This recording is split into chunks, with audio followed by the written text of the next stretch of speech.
Peoples party के रहनुमाओं ने बिलावल भुट्टो जरदारी और आसिफ अली जरदारी के दरमियान इख्तलाफात की खबरों को बेबुनियाद करार दे दिया। फैसल करीम कुंडी ने प्रोग्राम नया पाकिस्तान में कहा है कि बिलावल ने सोशल मीडिया पर अपनी प्रोफाइल तस्वीर बदल ली।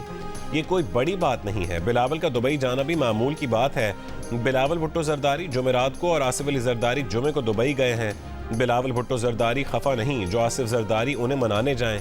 बिलावल 30 नवंबर को यौम तासीस के जलसे से खिताब करेंगे। पीपल्स पार्टी की वजारत उज़्मा के उम्मीदवार बिलावल भुट्टो ही हैं। आसिफ अली जरदारी के इंटरव्यू पर तबसरा करते हुए उन्होंने कहा कि जरदारी साहब ने इंटरव्यू किसी के कहने पर नहीं, अपनी ख्वाहिश पर दिया। वालिदैन के लिए बच्चे बड़े हो जाएं तो भी बच्चे ही होते हैं। मेयर कराची मुर्तज़ा वहाब ने प्रोग्राम आज शाहजेब खानजादा के साथ में गुफ्तगू में कहा कि बिलावल पीर को पाकिस्तान आ जाएंगे। बिलावल भुट्टो का दुबई जाना पहले से तयशुदा था।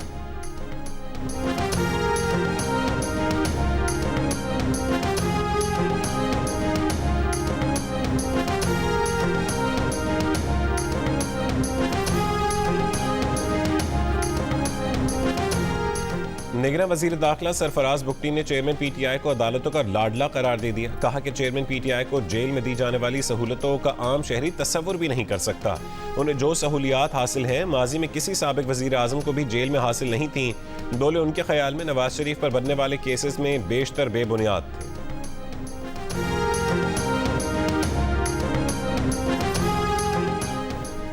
पीटीआई के सीनियर रहनुमा बैरिस्टर अली जफर ने कहा है कि इस बात का इम्कान मौजूद है कि इमरान खान पीटीआई की चेयरमैनशिप का इलेक्शन ना लड़ सकें। सुप्रीम कोर्ट का नवाज शरीफ की पार्टी सरबराही केस का फैसला उनके रास्ते में रुकावट बन सकता है। प्रोग्राम नया पाकिस्तान में गुफ्तगू करते हुए बैरिस्टर अली जफर ने कहा कि इलेक्शन कमीशन के फैसले को दबाव में तब्दील किया गया। निगरान वजीर दाखिला सरफराज बुगटी के बयान पर रद्दअमल देते हुए बैरिस्टर अली जफर ने कहा कि निगरान वजीर की जबान किसी भी जमात के सरबरा के बारे में ऐसी नहीं होनी चाहिए।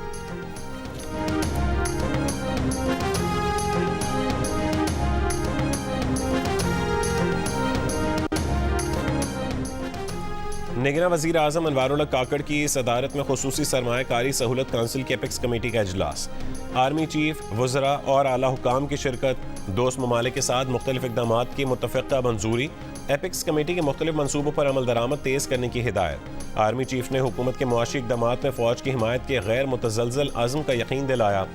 इजलास से पहले गुफ्तगू में निगरान वज़ीर आज़म अनवारुल्लाह काकड़ ने कहा है कि चंद हफ्तों में कई ममालिक के साथ MOUs पर दस्तखत हो जाएंगे, जिसके नतीजे में अरबों डॉलर की सरमायाकारी पाकिस्तान में आएगी। निगरान हुकूमत रियासत के ज़ेरे मिल्कियत इदारों की निजकारी पर तवज्जो मरकूज कर रही है। नताइज जनवरी के वस्त में सामने आ जाएंगे। पहली तरजीह PIA की निजकारी है।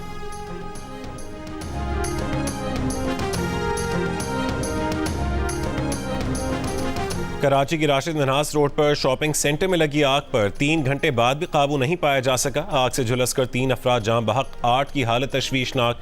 मजीद 15 से 20 अफराद के फंसे होने का खदशा। 50 फायर टेंडर्स, 2 स्नॉर्कल और 2 बाउजर आग बुझाने में मसरूफ। फायर ब्रिगेड हुकाम के मुताबिक प्लाजे में मजीद अफराद के फंसे होने का खदशा है। अब तक 42 से ज्यादा अफराद को रेस्क्यू किया जा चुका है। इमारत में धुआं भरने के बायस आग बुझाने में दुश्वारी का सामना है। गजा में आर्जी जंगबंदी का दूसरा रोज। गजा से इसराइली कैदियों की रिहाई आज फिर होगी। जुमे को हमास ने 13 इसराइली यरगमालियों को रिहा किया। बदले में इसराइल ने 39 फलस्तीनी कैदियों को रिहा कर दिया। कतरी हुकाम के मुताबिक हमास ने जुमे को 24 यरगमालियों को रिहा किया, जिनमें 13 इसराइलियों के अलावा 10 थाई और 1 फिलिपीनी शहरी शामिल है। आर्जी जंगबंदी के दौरान खुराक, पानी, दवाएं और दीगर जरूरी अशिया लेकर 137 ट्रक गजा पहुंच चुके। 4 रोज के दौरान गजा से 50 यरगमाली और इसराइल में कैद 150 फलस्तीनी रिहा किए जाएंगे। इसराइल ने मगरबी किनारे से 3 फलस्तीनी सहाफ़ियों को गिरफ्तार कर लिया। इसराइल के हमलों में शहीद फलस्तीनियों की तादाद 15,000 हो गई। 6,000 से ज़्यादा बच्चे शामिल। अक़वाम मुत्तहिदा के मुताबिक इसराइली हमलों में गजा के 24 लाख शहरियों में से 17 लाख शहरी बेघर हो चुके। आलमी इदारे सेहत का अल-शिफा अस्पताल के सरबरा की गिरफ्तारी पर इजहार तशवीश। अस्पताल सरबरा समेत तिब्बी अमले के 5 अफराद को बुध को गिरफ्तार किया गया था।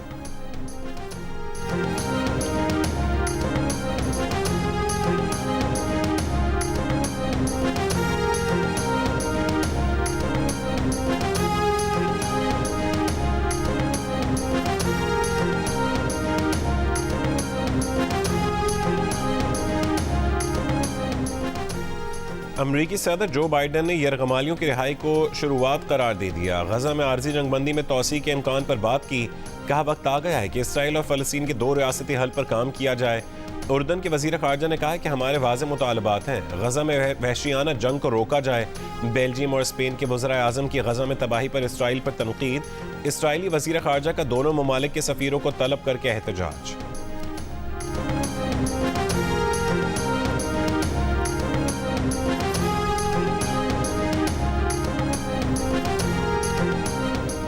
मगरबी हवाओं के बायस आज मगरबी और जनूब मगरबी बलूचिस्तान में तेज़ हवाओं और गरज चमक के साथ बारिश का इम्कान। थरपारकर, उमरकोट, बदीन, मीरपुर खास और ठट्ठा में आंधी और बारिश की पेशगोई। जामशोरो और कराची के कुछ हिस्सों में भी आज और कल बारिश का इम्कान। पंजाब के बाज़ मैदानी इलाकों में सुबह के औकात में स्मॉग और धुंध छाए रहने की पेशगोई।